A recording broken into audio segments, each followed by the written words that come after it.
कलाहांडी माटी रे जन्मित मधु महांती आज राज्यर सांबादिकता क्षेत्र में नूतन जागरण आनीपारिछंती। तेबे कलाहांडी माटी पवनर मादकता नियारा। एही माटी सेवा मनोवृत्ति परोपकार और सहनशील गुण शिखाई थाए बोली नुआपड़ा जिला खरियार रे आयोजित डिफाइन कलाहांडीर रोड शो रे जोगदेई समाजसेवी तथा सांबादिक मधु महांती प्रकाश करिछंती। स्वप्न देखी जो स्टूडेंट थी कलाहांडी लिबरेशन फ्रंट जरिया कलाहांडी के गठन करवार लगी बहुत अहम भूमिका कलाहांडी युवक माने से अधूरा स्वप्न के आज पूरा करवार लगी आसीचे। दुईटा प्रसंग मोर गोटे हूँ जेन लोक प्रतिनिधि जेन मैंने अच्छन से दायित्व सहित सचेतन नहीं से जदिओ सरकार बहुत योजना अच्छे केंद्र सरकार राज्य सरकार पहुँचाबार दायित्व हूँ लोक प्रतिनिधि मानकर मुई भावुचे कौन ना कौन साल तार कमी अच्छे ये कमी के सचेतन करवार लगी लोक प्रतिनिधि मान के मोर ही यात्रा।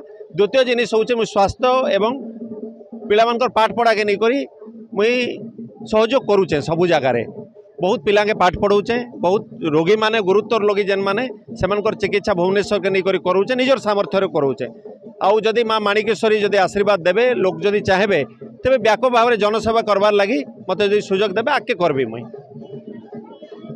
तेबे एक वर्णाढ्य परिवेश मध्य समाजसेवी मधु महांती को प्रथमे खरियार रोड अपरे नुआपड़ार एकता छकरे असंख्य महिला माने भव्य स्वागत संबर्धना करिसंती।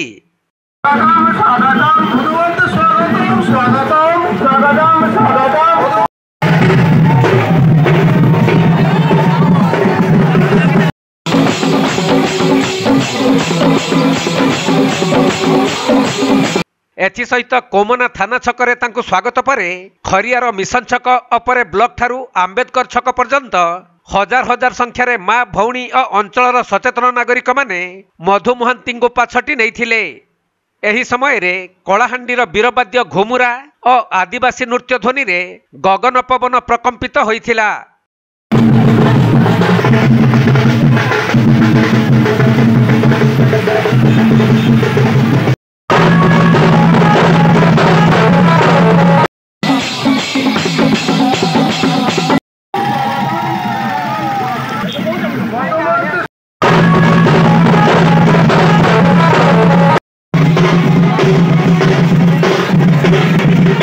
नुआपड़ा जिल्लारू चंद्रशेखर बेहरा रिपोर्ट कोणार्क लाइव।